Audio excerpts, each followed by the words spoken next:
All right, let's give it a moment, everybody, and we'll get started in just a moment.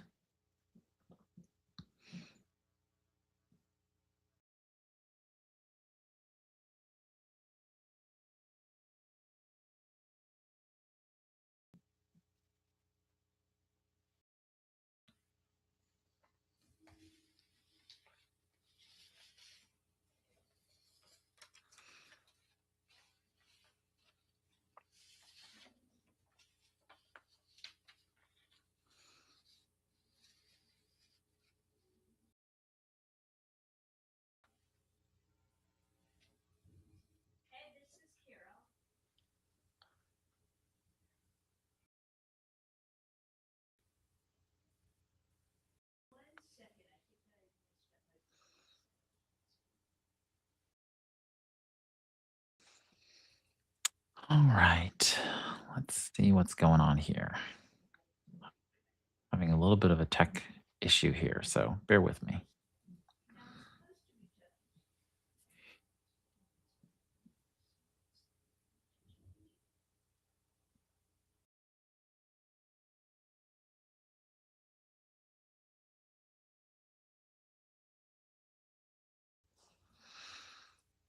All right, we're going to just start over again. This is why we do this. All right.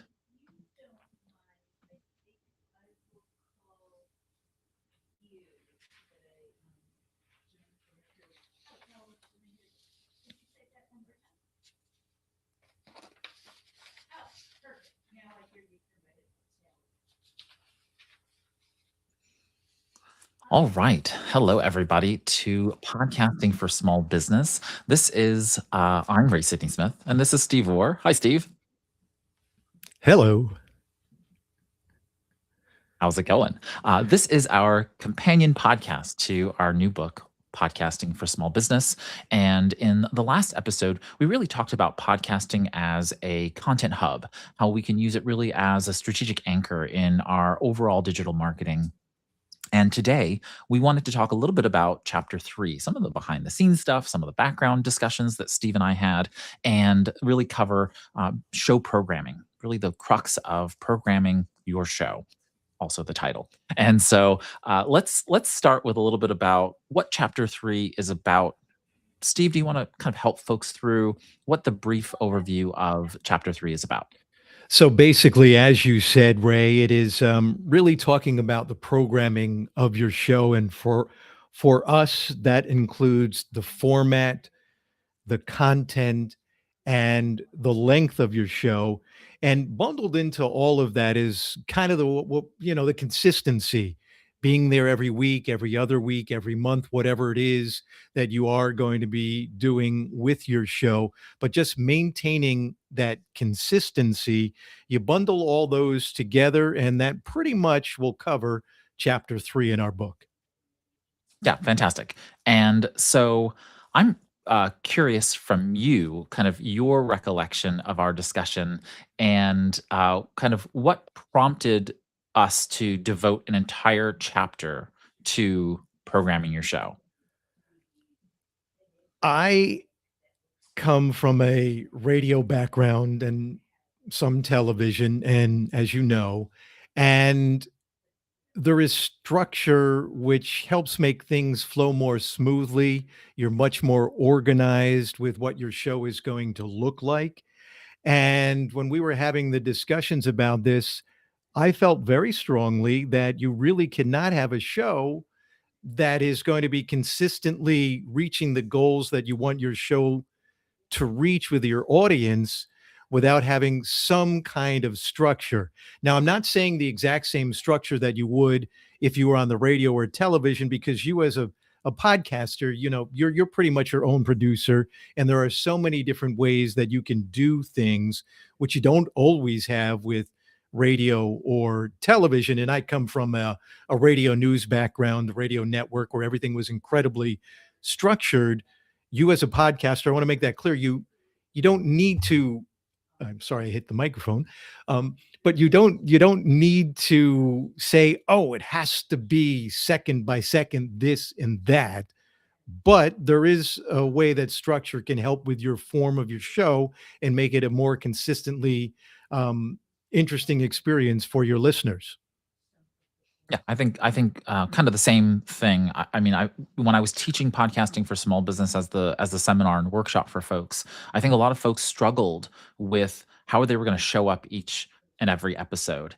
And so I had to have some way to bucket and container for them the production of the overarching concept of programming your show. And so this wasn't even just specifically the topics that you were going to cover, because we'll cover that in the future, but really the bigger container of who's going to host the show, how are you going to actually structure the overarching types of content that you're going to be producing. And this chapter was just kind of that first precursor that helped folks, especially folks who already had an idea, right? Again, in the workshops I'm presenting, someone's going to come to the topic, come to the seminar topic with already, oh, well, I'm going to a seminar called podcasting for small business.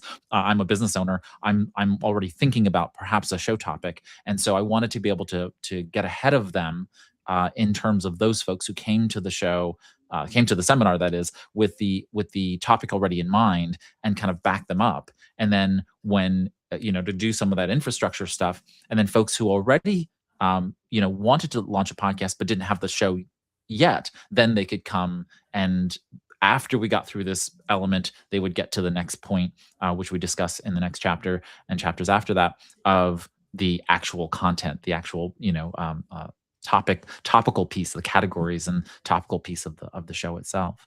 And so one thing that I wanted to just make sure we had in the chapter as well was helping folks understand that the structure really mattered to business goals. And so, for example, you don't really want to start a podcast with an ad as a business, right? You want to really start with value. And we talk about in the book the idea of kind of the cold open from SNL, the way that they kind of just go right into a skit, and that provides an immediate set of laughs, an immediate set of dopamine, and people really enjoy that piece. And not that you have to do that with your show, but that your business goal is to engage your audience in a way that is fun and interesting, in some way, shape, or form. And if you don't hook them, then you're gonna lose them, and that's gonna be bad for your podcast. And so, really, what you're talking about, Steve, in that early part of programming your show in chapter 3, is the idea that that consistency, that structure, really does matter for the business goals. And one of the things we do in the chapter, a lot of people think visually. In this chapter, we offer a couple of visual ways to think about that structure, and I don't wanna give too much away in the book, but I think it is helpful here to just mention that, again, coming from a radio background, we have what we call a broadcast clock, and it pretty much is the clock face, and each segment were visually think of them as a pizza slice. Some segments have a larger pizza slice, some have a smaller pizza slice. But for some folks, that's really a helpful aid to see how that structure is going to go. And let's say you have 3 or 4 segments, you kind of make them look like little pizza slices. And that kind of gives you that visual and say, oh, okay, so this one's going to be a certain amount of time. That one's going to be, maybe that one's going to be 3 minutes. That's going to be 5 minutes. But just again, and again, this is all fungible. So just to give you that visual sense of this is that bucket, this is that bucket, this is that bucket. So one way to think about that is through a broadcast clock, again, looking like the face of a regular clock.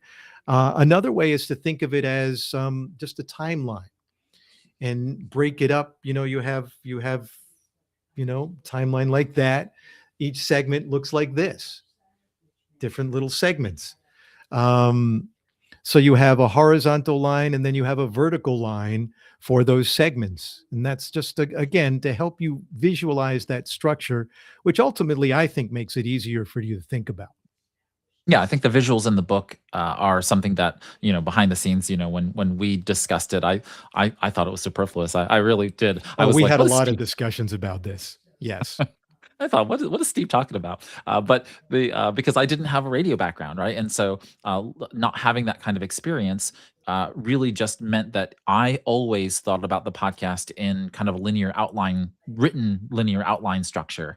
And so Steve really brought the idea of bringing that kind of visual element to the table so that folks who are more visual in that sense, could bring that to the table. And that was really useful for folks who really want that kind of visualization. I probably fit more to the timeline approach than the pie, because that's kind of a clock face, and that might not be as useful to me, but it might be useful to others. And then for some folks, they'll enjoy and appreciate kind of the timeline view. And if anyone's using the Kindle version, you can zoom in on the image, so you can tap on it and then click that little double arrow. It'll open it up, and you can actually squeeze and pinch, and it'll actually expand the clock, so you can actually see in there. A lot of folks don't know that you can actually do that on the Kindle app, as well as inside of the Kindle devices. Can't do that in the paperback and hardcover, sorry, but you can do that on the digital versions. And so let's move on to choosing your format and why it matters, perhaps more than people think. And so, what do we do in that next segment, Steve, in terms of helping people with the chapter, with the formatting of the show, and what that really means, formatting of the show in our context? So in our context, formatting is really talking about, are you going to be a solo host? And that's pretty self-explanatory. You are the host, which means you're responsible for everything. You're having that one-on-one conversation with the audience, and it's just you. So that is a one way to think about it. Another way to think about it is having co-hosts. It's like we're doing right now. We're having a discussion between the two of us. That is another way to think about it. A third way to think about it is having a host and guest or guests. That's pretty self-explanatory. You could have. Oh, do you want to add to that? Well, no, I think there are folks who don't quite understand that you can have a layer of contributors, and those are not necessarily ongoing co-hosts. Mhm, They you can may do that be, too. Sure. yeah, and they may be in the perspective of being kind of interviewees, right? So they can kind of be interviewees, but if they come often enough, they become almost like co-hosts. And so you have to kind of mediate between that. I run a podcast called Productivity Cast, and we have two co-hosts, myself and Augusto Pinaud, and then we have two contributors, Art Gelwicks and Francis Wade, and they have been on the show for almost all of the shows, but they are still contributors, even though in a lot of ways they act just like co-hosts in a lot of ways as well. So there can be some mealiness, right? Sure. Some Sure. grayness to it all. And Steve and I just provide you with big buckets because you can get more creative and more gray about all of these things. But starting from these four core concepts, Steve will go over the fourth in a moment. I think is really useful for folks just starting out. Yes. So, and I think I said, guests, which are separate than what we were talking about, the co-host situation. But you, as a host, you can have co-hosts and also have guests, which are not necessarily regular contributors. So that's another way to think about it. Another way to think about a format is, we call it a call-in live show. So that's another way to think about it. And call-in show, you think, at least again, because, of my background, I think of a radio show that's a call-in show, where literally callers are calling you.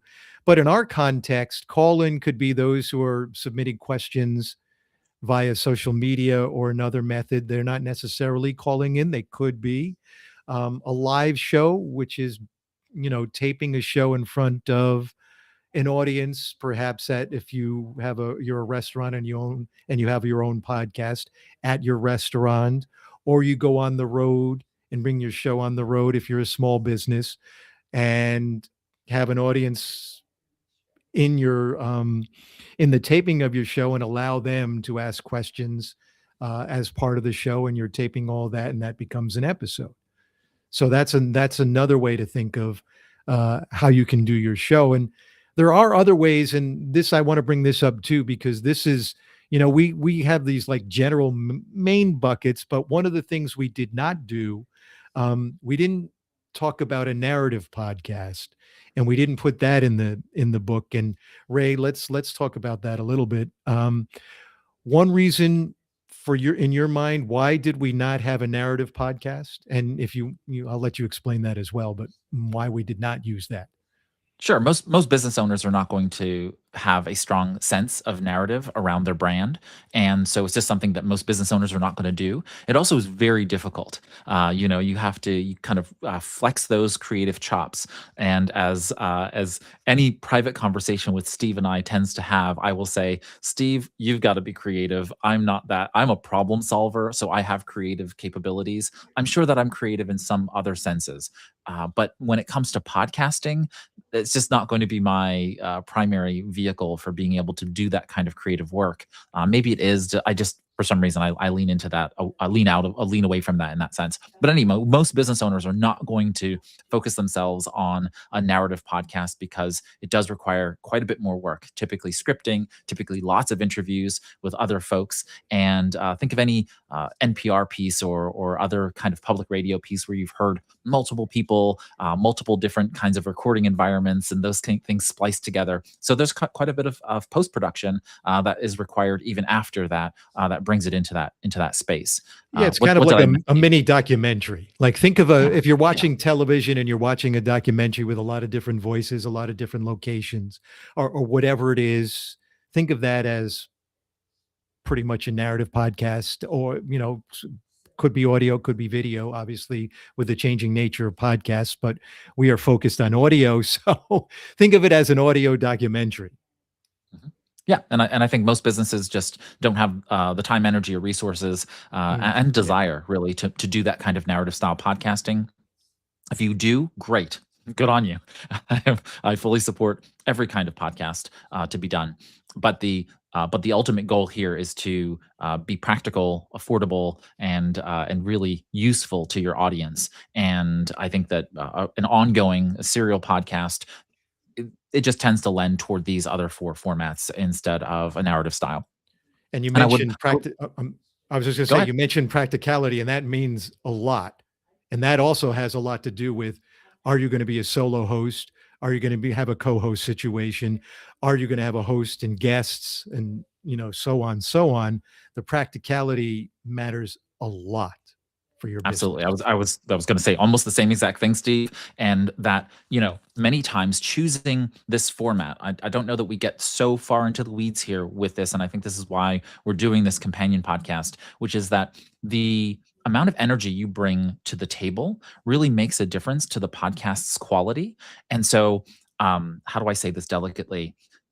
What are you thinking? I'm me. If you're boring as hell, you are going to not be the best on a podcast if you have the wrong format, right? So if you're a solo host and you can't bring dynamism to the microphone, then solo hosting is not for you, right? So this is where we can really like start to think through how a format could really help you, because maybe you aren't the most dynamic speaker, and that's not you. That's like whatever. That's something you could work on with Steve. But the goal here is that you want to be able to choose a format that is going to be going to have some dynamism, some interesting. There's got to be an element of hopeful surprise, something like that will come out of the podcast to keep people engaged.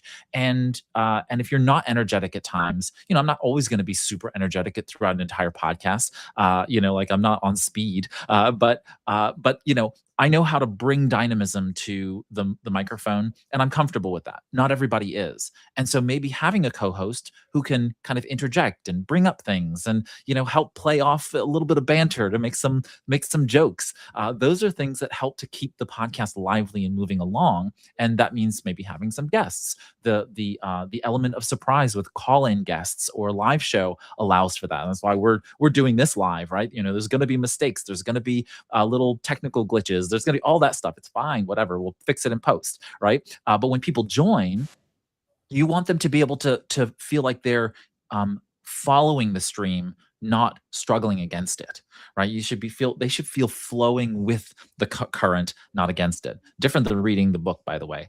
Steve and I definitely conflicted there on many occasions because I believe, a book like ours is something to be rigorously engaged with, right? And the more you engage with it, the more you're going to learn. And so there's a process and a place for you flowing with content, right, and kind of moving along with it, and I can agree with that. But there are times when I purposefully challenge Steve to challenge you in the book, so that there is some difficulty there, because when you hit roadblocks in the content, you are then forced to have to think hard, which means that you will think longer, and that means you will actually kind of by osmosis pick up the content better, right? And those are the areas where I don't want you bilked, right? When you go to hire a podcast producer or a podcast editor, I want you to remember the things that Steve and I tell you in the book that are really important, so that maybe you're not doing it, but when they tell you, oh, we couldn't do this or we couldn't do that, you could say, no, no, actually, I know we can, because maybe I edited the first couple podcast episodes and I saw it being done. Or, you know what I mean? When people will just make excuses all the time, and we want to make sure you have an effective podcast. So this is why some of these choices were made in the book, to be able to help in that sense. So formats are strategic; they're not just cosmetic choices. So they tend to influence the pacing of the podcast, the tone, the authority you bring, and also the amount of workload that ultimately comes up in the podcast. And that goes with again, the practicality of it for you and your business. Now, if you as a business owner do not want to be the host and you don't feel you have the time, you don't feel you have the chops behind the mic, then what do you do? We talk a little bit about that in the book as well. So, Ray, how, you know, as a business owner, how should you make that decision? How do you tell yourself, because there's a lot of ego involved to hosting your own podcast. But Oh yeah. how as a business owner do you make that choice, or what advice can you give to a business owner to make the right choice to have the most effective podcast they can? Yeah, absolutely. I've always made the delineation in terms of, is your business prepared for sale or transfer to others after you're done, or is this a ship that's going to go down with its captain, or the captain's going to go down with the ship, so to speak? If you plan to only have a podcast and the business as being a primary vehicle for you during your working life, then it's totally fine for you to be the host and for you to kind of captain that podcast ship. And so that's one criterion. The other criterion is, again, that do you feel comfortable with helping your brand with your voice and your thoughts? And that may be setting aside political opinions when you're on the mic, right? Your brand may not be helped by you spouting off about something that's completely independent of the topic of the podcast, right? It would be like, me having a productivity podcast and then talking about, making chicken soup. It would be kind of, although there's some productivity topics that, I'm like sure there chopping, is. yeah, chopping vegetables effectively, that kind of thing. But Sure. choose a topic that's completely random and off the charts in terms of things, right? Like it would be potentially not useful to the listening audience if you just go left field all the time to something that can be somewhat hot button. And I absolutely believe that we should have more political discourse. It shouldn't be so heated, and we shouldn't be so rivalry oriented. But that's not the topic of your podcast, right? So you have to be mindful of the current climate of your business, of your market, of the industry or vertical you're in, and you may not be the best advocate voice, literally, for the job. And as you said, there's ego, there's pride involved, there's a lot going on there. So I totally understand that, but try it out. See if it works. See if it doesn't work for you. Also, if you're petrified of being behind the mic and in front of people, then again, I just keep pitching Steve here, but you need to talk to Steve. But the other side is that you need to either lean into the discomfort or just choose to go run your business, and that means you need to delegate that responsibility, that role, to someone else to handle. And I know Steve has hosted for other organizations their podcasts, and so Steve, what has been your experience in hosting others' podcasts? What are some of the things that you found worked well for them? What are the things that you found were maybe detrimental to the process? Well, I think I think what works well for and I should say in all candor, what I did host was an internal podcast, which is different than what we're talking about now. So I believe what helped them the most with this particular situation was they had somebody with an outsider's perspective, with a what they were looking to do as a journalist background that I have as a broadcaster to figure out what questions made sense. So those were the kinds of things that I think was very helpful for them. I think what's detrimental for a lot of folks who may want to farm it out is this person doesn't necessarily know their brand or their company, whatever it is, as well as they do. You can get up to speed, but you don't necessarily as a host being a host for somebody else's brand, I don't have that institutional knowledge. And I think that can be a detriment in some cases when you hire an outside host. Yeah, and this is really dependent upon the industry or vertical, but I Mhm. really think that having an external party be the podcast host as a professional host. So, for some folks who don't know, there's the Podcast Academy, which is basically the membership organization, kind of like the Academy Awards has kind of the Actors Guild and other kinds of organizations like that. It's kind of the organization of podcasting, and I'm a member as a podcaster and as someone who's both behind the mic but also behind the scenes, helping to produce my own podcasts and so on and so forth. And there's a whole group of people who you can source from that organization who could be hired to host your podcast. And what Steve said earlier about having a journalism background, while you don't have to have that in someone who hosts the podcast, there's something really valuable about having someone come tabula rasa to the business, and for you to have to explain to them the business's brand message. Well, what is the consistent overarching theme for the year or for the quarter? What are you trying to sell? What service lines, what product lines are you trying to sell? And is the podcast really going to do that by virtue of what you as the business owner say to this potential podcast host? So Steve being able to ask them those questions means that he's not only learning how to present it on the podcast, but he's also it's a forcing function for the business to clarify their message. And as I keep talking about on all of these episodes, I'm going to keep talking about it, that a rising tide lifts all ships when it comes to digital marketing. When you get some of these pieces refined, then more and more of the business's marketing becomes better because of it. And there's just a value to talking things out. And podcasting is just naturally inclined toward that perspective. And so I think having an external podcast host, while they will lack institutional knowledge, they may lack the insight into party politics inside of the organization. Who should be interviewed, who should not be interviewed in the organization, right? Especially if you have 50 plus employees. There are going to be some people you don't want to get on the mic because they're just going to go on and on about some grievance they had 10 years ago. So don't record those live. But the idea here is to be mindful of who is going to do that. And I wanted to just bring up two things that we could have talked about in the last segment, but I put them here for good purpose. But the Feed podcast, which was the podcast hosted by Libsyn and Elsie Escobar, and oh my gosh, his name is escaping me now. Rob Walsh. Rob Walsh, thank you, VP of Podcaster Relations over there at Libsyn. He and Elsie, host that podcast and had hosted it for a decade and a half, and they have community and audience submissions. So they take podcasters' submissions into the show. And so this is really kind of one of those things where who hosts the conversations can be really interesting, because you could have a mashup of a bunch of other people's voices. You could go out to your own client testimonials, right? That's a natural inclination to infuse into the podcast, maybe during a promo section.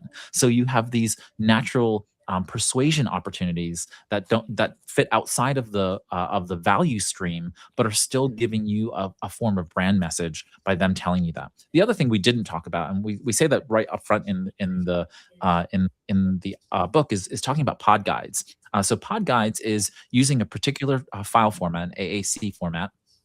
.aac allows you to add in images into the podcast feed that are basically time signatured. So you can actually have an image with voice underneath it. It's kind of like a slideshow, and so you can actually run a show that guides people through things both visually and in text without having the video element to it. Right. This is why I personally am so such an advocate for audio first podcasts, because you have this ability to push images into the feed in this format. Now, the goal here is maybe your tour guide, and you want to be able to have your tours, kind of advertised or promoted through the podcast feed. You can kind of do mini tours and give people a flavor, a taste of that. And this is where your tour guides, maybe not you, are going to be the ones who are recording and putting this in there. So just think outside the typical constructs, and you start to take the formats that Steve and I give you, and you start to become much more creative with the ideas.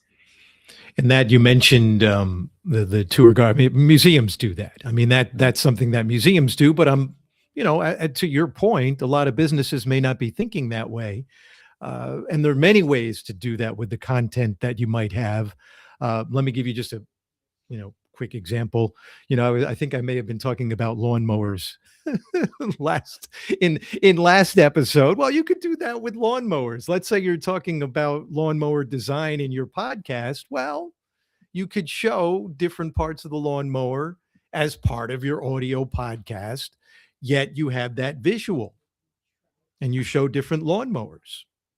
Right. Absolutely. And again, you could put these in the show notes as well, so you don't Mhm. need to place this into the podcast feed itself. So don't get overcomplicated in your thinking about this, but just remember that you have some flexibility with all of this. And this Sure. takes us really on to, I know we talked about co-hosts and contributors and producers, but there are lots of different roles that you can have to support the podcast show's production. And I'm curious about, like, kind of behind the scenes, you thinking about this, Steve, because you always had a team at Market Watch and other radio stations, in the sense that you had a producer, right? You at least had a producer who was your boss, who was telling you what needed to be done. Maybe not. Maybe there's you're giving me a We- look here, yes. but Well, I'm we presuming will you were. we will really have to talk about this, Ray. So, Uh, but what did it look like in radio, and how did that translate? How does that translate? Do you feel like to podcasts? And then I'll give the contrast, which is as a podcaster, there's flat organization, there's zero when you're coming from my experience, but that may be different for other folks, as they move into the podcast world today. so there's several ways to think about this, and certainly from my experience for many, many, many years on the radio. So my more recent experience on the radio, I was in many ways more like a podcaster because I had decision making, what stories, who I interviewed. Um, Certainly, I did not have any opportunity for length. I mean, I had a set length, whereas I was on the network, it had to be a minute. If it was a minute two, I was done. I was cut off. So there were constraints that you do not have in podcasting, but in terms of who told me what to do, decision making, I know it may sound odd, but at the radio network, the Market Watch Radio Network, which was a business radio network, I had decision making over what stories I put into my broadcasts. I had decision making over who I would interview for whatever stories that I was working on. I did a lot of features for the weekend. I came up with the content. I came up with who I wanted to interview. I did all the editing. I recorded the stories and when they went out to air. Now, previously in certain incarnations, I was an anchor for All News Radio. And at times, yes, I did have a producer. Certainly there was a news director. Certainly there was a news director at Market Watch. So don't get me wrong, there wasn't somebody, but with the constraints in the business, you had fewer levels than you did, you know, back in like 30, 40 years ago, where you had somebody, we had what we would call a board, like an all news radio, let's say, and there were anchors. Somebody as a producer would run the control board and press all the buttons and do all that for you. By the time I was coming up, I was my own producer. So I was pressing all the buttons at the same time being on the air. So a lot of that has changed, and it looks a lot more like what it is today if you're your own podcast producer, host, just Right. because of the Right. nature of, budgets, constraint, whatever you want to say. I mean, it's changed a lot. Yeah, and I think that if you are a well-resourced business, you can certainly go into a podcast studio and have someone run the boards. You show up, you record. All you're doing is bringing your best self and your best preparation to the recording.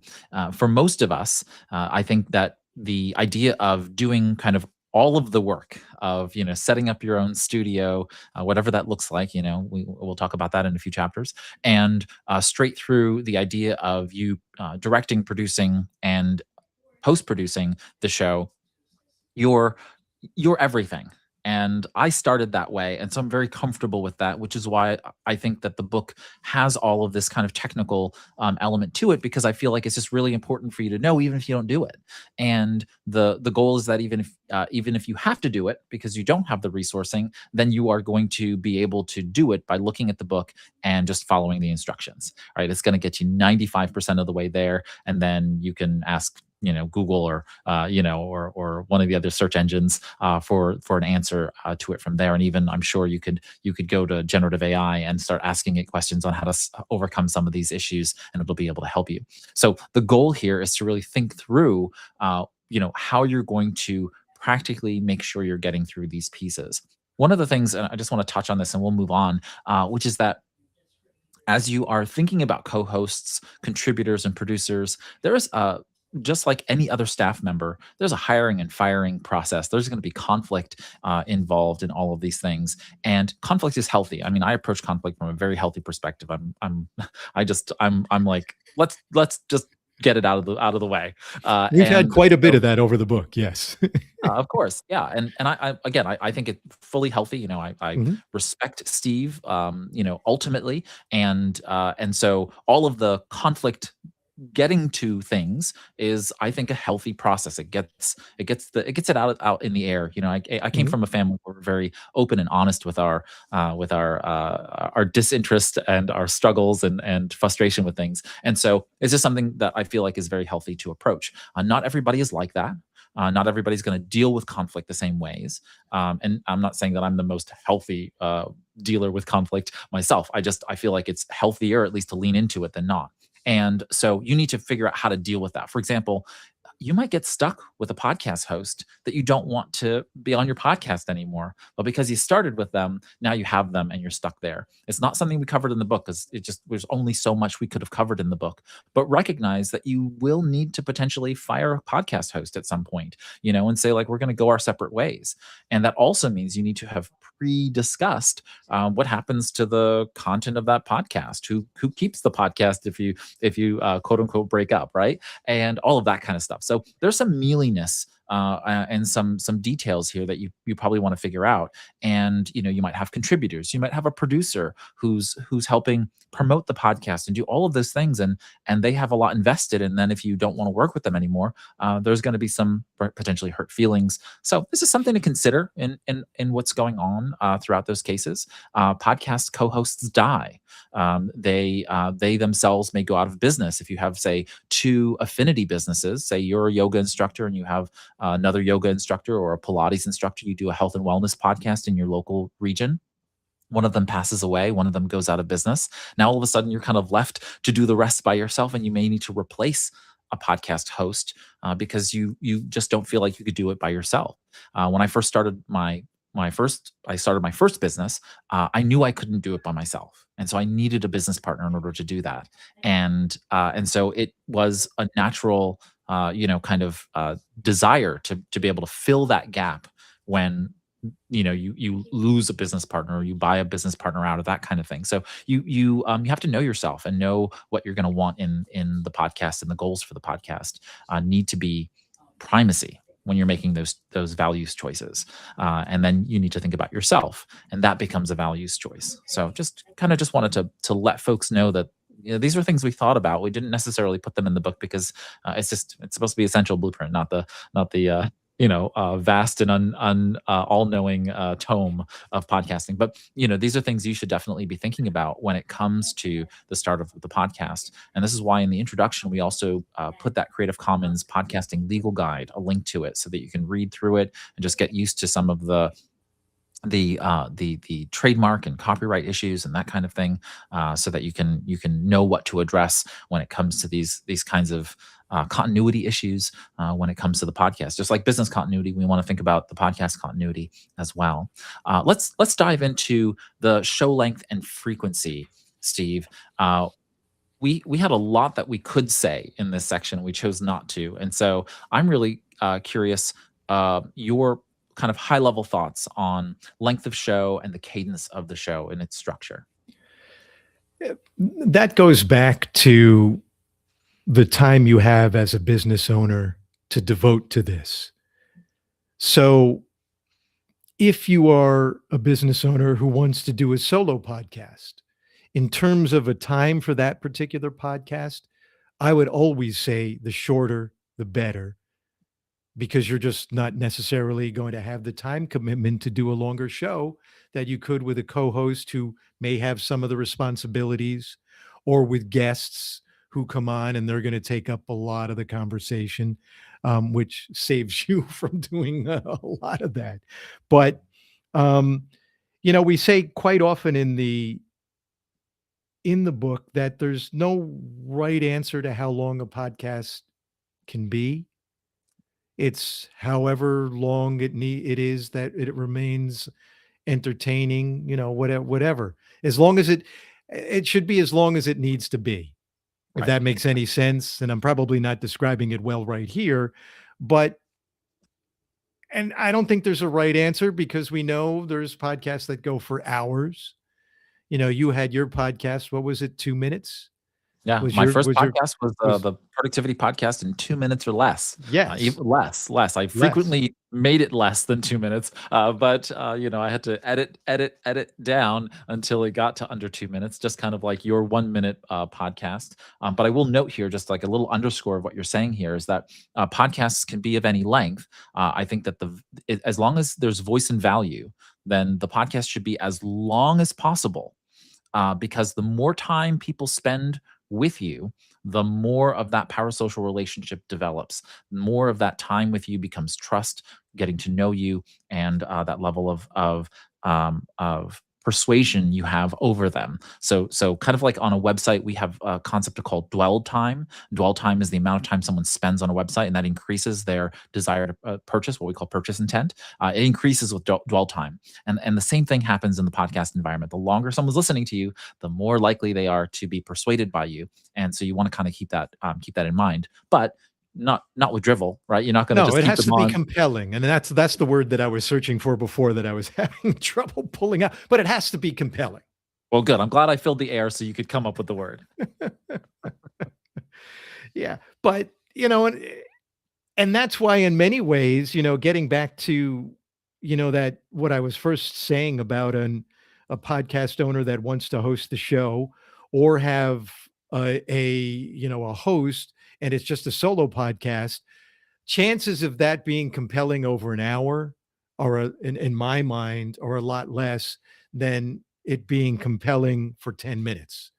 And also the cadence of that too. So if you are going to be a solo host and you are going to do a podcast and they are going to be for shorter lengths, then the cadence of that can be more than if it were a longer podcast. So that's another way to build that parasocial relationship over, maybe it's Monday through Friday if you're a solo host and you do 2 minutes a day, as opposed to a weekly where you're doing 20 minutes. And I know a lot of folks, think about, we do touch upon this in the book about the daily commute Mhm. and what the daily commute is and whether that is the ideal time for your podcast length. I know there are many studies or discussions about this, and it could be anywhere from 20 to 40 minutes. Some people say 15 to 60 minutes. Right. So just, when we talk about the structure, just don't get caught up, and it has to be a certain amount of time each week. But we do like to think about being consistent. So rather than having one week it's 2 minutes and the next week 85 minutes, I mean, try to be a little bit more consistent than that. And I think that'll better serve your audience. And you have to take into account, we gave the one statistics of the national average commute time in the United States, just as a kind of a one anchor, just one element. But think, while people are walking the dog, that's going to take differing levels of time, and that may be when they're listening to your podcast, is maybe when they're getting their morning coffee, and maybe when they're just walking to work, maybe taking the subway to work or the bus to work. So these are times that are incredibly variable, and then you have to take into account that I listen to all podcasts at 2.5x, right? So your podcast that may be an hour long is now only 20 odd minutes for me, and so that becomes a little bit different for folks just across the board. So do not get wrapped up in the particulars of that. What Steve said is really meant to be underscored. Be consistent about the length generally. If you have a really great guest and you want to make a 30-minute podcast, 40 minutes, fine. But when you go from 10 minutes to 85 minutes, you're screwing with people, right? And now their expectations are being all over the place. Why do people go to Target? Why do people go to McDonald's? Why do people go to Wendy's? It's about the consistency of what their experience is, right? They go to those big box retailers, they go to those large places because they're going to get discounted prices, but most importantly, they're going to get familiarity. And they can go to a Target in Tuscaloosa, Oklahoma, or one in New York City. They're going to see the same branding, same return policies. They're going to see all of those things are very similar. And your podcast needs to be the same thing. Your business needs to be the same thing, right? It needs to have that same brand message. It needs to have that same sense of consistency. It makes people comfortable, right? And psychological safety is what we're trying to create here. So they let their guard down, not so you can scam them, but so that you can persuade them about your business being the right solution to the felt need or want that they have that you can provide. I was just going to say you meant Tuscaloosa, Alabama. Sure, whatever. There's Tuscaloosas everywhere. Just teasing. So next, I know you have something lined up that you want to talk about next. So I'll let you in the Yeah, time we we have could we could remaining. we could move along to really then beyond just the sustainable rhythm concept, uh, onto uh, what also allows something to be sustainable, which is the time commitment. A lot of business owners immediately hear podcast and they will think, "Whew, this is going to take a lot more time than I think it's going to take." But it's kind of like when you get a bill in the mail and you don't open the envelope because you're afraid of what the amount of the bill is going to be. So you set it aside on the counter, and then a month goes by, and then 2 months go by. Don't do that. Open it up. Know what you're dealing with, right? You're much more likely to address something and deal with it when you know your enemy. And podcasting isn't the enemy. Maybe time is, but the goal here is that you want to address this knowing how much you are going to take in terms of getting the podcast out the door. And that depends on whether you're doing everything. You're going to do everything from, sourcing the content, setting it up, hosting, recording, in post production, or whether you're going to be delegating some of those pieces. In the early part of a podcast, you're going to be doing a lot more. And then as you get the podcast into maintenance mode, as I like to call it, where you're just generally producing content and everything is going smoothly, then you're going to spend less time on that content. And so your goal here is to figure out what you are going to do. And so we provide some estimates in terms of how people can just calculate how much time each podcast is going to take to publish. Do you want to divulge those numbers, or do you want to say, "Hey, just read the book. It's in there." I And things have changed. When we were first discussing this, and we had some discussions about how long it really takes to produce this podcast. And since we first started having those discussions, then came AI. Along came AI, which streamlines a lot of the time commitment on the back end in terms of how you edit things, especially how you edit things, perhaps in your preparation for your questions or whatever it is, depending on what you're going to do for whatever format you choose. But that has skewed things. And in many ways, once you get up and running, I think it's going to take less than I initially thought it really should be taking now in today's world than when we were first having the discussions. Yeah, that's interesting. I still find it takes the same amount of time. Higher Mm. quality work is being done because of the automation and the use of generative AI. Like I can now take a lot of content and now format that content. I'm really using like I'll take it into Google Gemini to help format the content, right? So I'm a fairly fast typist. So, I typically am just trying to keep my fingers to keep up with my thoughts. And so if I'm typing out my thoughts, now I can just take that and throw that into a Chat GPT or Google Gemini or an Anthropic Claude type tool, and now it's going to help format that for me, which is really helpful. So I'm keeping my own words, I'm keeping my own thoughts. Mhm. I don't want it. I can think my own thoughts. I don't need a generative AI to do that. But the goal here is for it to put it in a nice format so that it's logically flowing. I may rearrange things, put headings in. That's really, really sped up my, I could spend a little perfectionism time doing that stuff. And now I can spend more of that time researching my interviewees. I can spend more time researching my topic. And so that time is still spent in that. I've typically said to folks, and I've said this for years and years, if you take your podcast and just take double the length, add it to the length of the podcast, and that's going to be about the amount of time it's going to take to get that podcast out the door. So if you have a 30-minute podcast, that's an hour and a half, right? So double the podcast, 30 minutes times two is an hour. Add the actual length of the podcast, which is typically about the amount of time you recorded. You're going to take an hour and a half worth of time to record, edit, prepare, record, edit, and publish that particular podcast. And again, with a lot of the tools that are out there, folks are using Descript for editing now, which has all kinds of tools to speed up the editing process. You're just going to get the podcast out faster. And once you, again, we do this. I give you a full checklist. Steve and I work. Through building out that kind of workflow so you can kind of, get it all together. And again, it's a template. You start with what we've given you.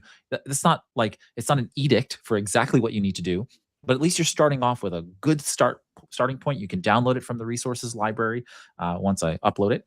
And then once you download it from the resources library, you'll then be able to go ahead and just copy it and then start making edits. Right? You can say, okay, well now this is useless. I don't use this tool, or I don't actually want to put ID3 tags in it because you maybe don't think I think ID3 tags are still absolutely important. I think you should ignore all of the gurus out there telling you not to ID3 tag your data. If you have a podcast feed and you're putting that out into a podcast, directory that does not have all of this fancy technology, your podcast is not going to look good when it downloads into those apps. So you should be very mindful of your ID3 tags. So I know a lot of people out there are like, oh, we automatically do it because we're a fancy podcast host. Well, screw them. You need to do the work so that you effectively show up consistently everywhere. Right? It takes a minute to do your ID3 tags with the right tool. Do not miss these little tiny things. And I know that I go through the book in certain parts and kind of override the suggestions with like, this is really important that you need to do that.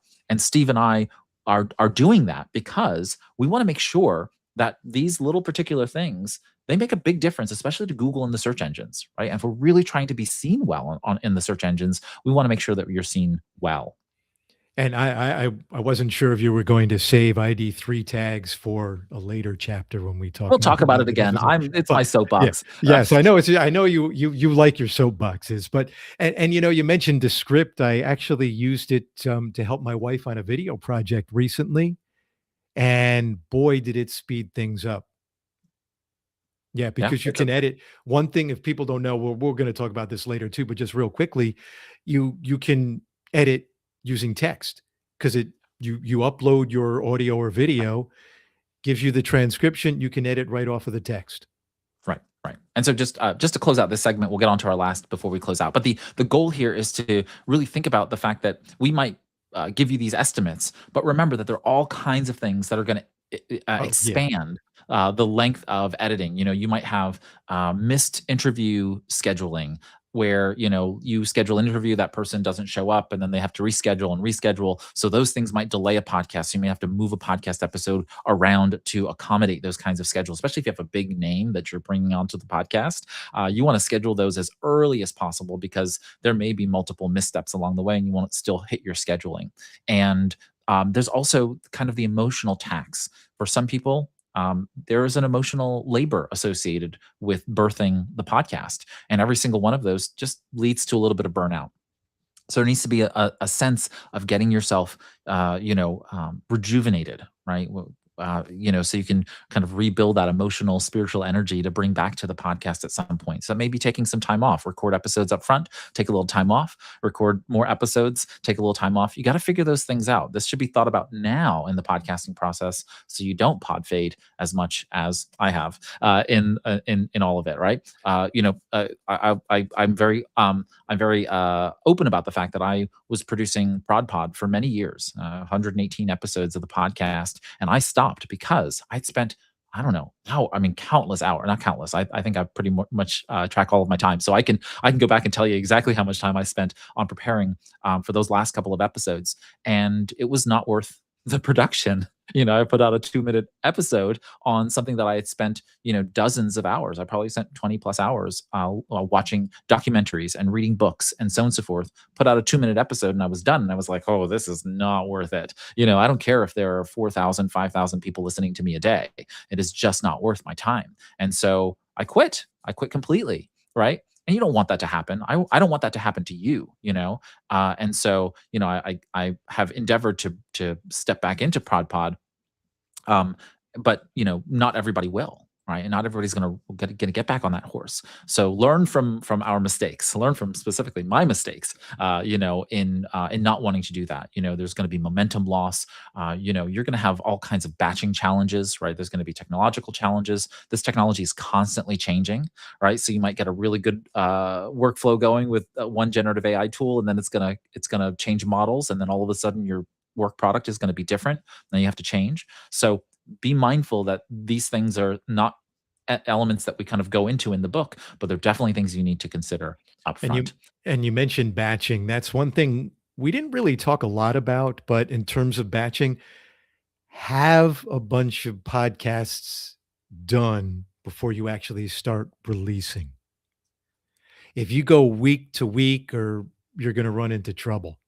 There's no doubt you're gonna run into trouble. So, always be working ahead. I think maybe in the book we say maybe have 8 in the can. I don't quite remember how many.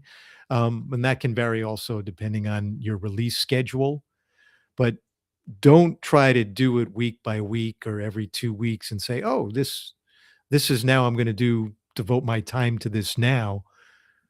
You're gonna run into trouble. Yeah, so There's no I doubt. think I don't know that we say anything in the book about it, only because I used to give very, very clear, numbers. And I would tell people, you do not release until you have X number of episodes released, in the can, kind of set up to release. And then I started getting feedback so wide across the spectrum of podcasters. Some people would record 26 episodes ahead.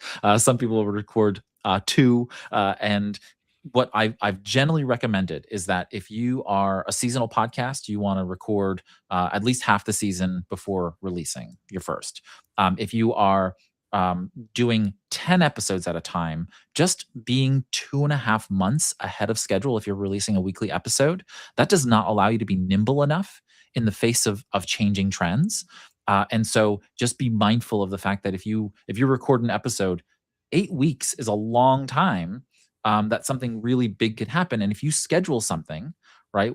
We just had an unfortunate attack in Australia, and our thoughts go out to those folks, obviously.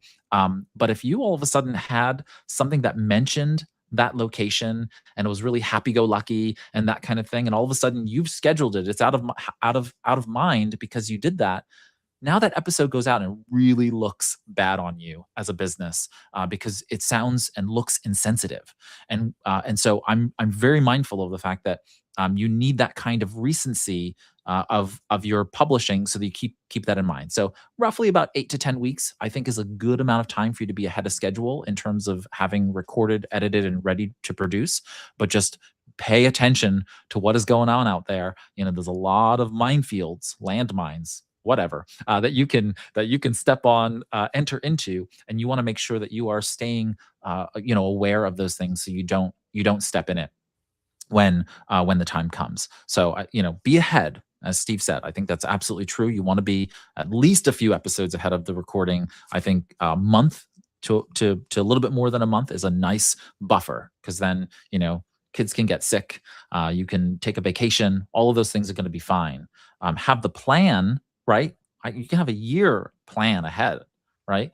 But the recording and the editing and ready to publish, that time frame is a really good amount of buffer so that life can happen and you don't have to be crazed about it all. All right, Steve, let's bring it all together. What are your final thoughts about chapter 3? I'm going to say it in just a few words. Structure does not limit creativity, it gives it shape. And I'll add one other word or two words: be flexible. Couldn't have said it better. Well, this is the end of our companion to our book, Podcasting for Small Business, the essential blueprint to launch your podcast. I'm Ray Sidney-Smith with my co-author and co-host to this show, Steve Orr. And next week, we're going to be talking about how to actually host a podcast. So if you are going to be the host, how do you actually do that? And so in episode 4, we're going to go into that topic and talk about some of the particulars. This is going to be Steve's stage. I'm gonna turn most of this over to Steve because he's the expert in this space. I've just been doing it, and so I'm not necessarily the expert, more than I just have the experience of being behind the mic for all of these podcast episodes over the years. But we're looking forward to being able to do that. So with that, take care, everybody, and we'll see you next time.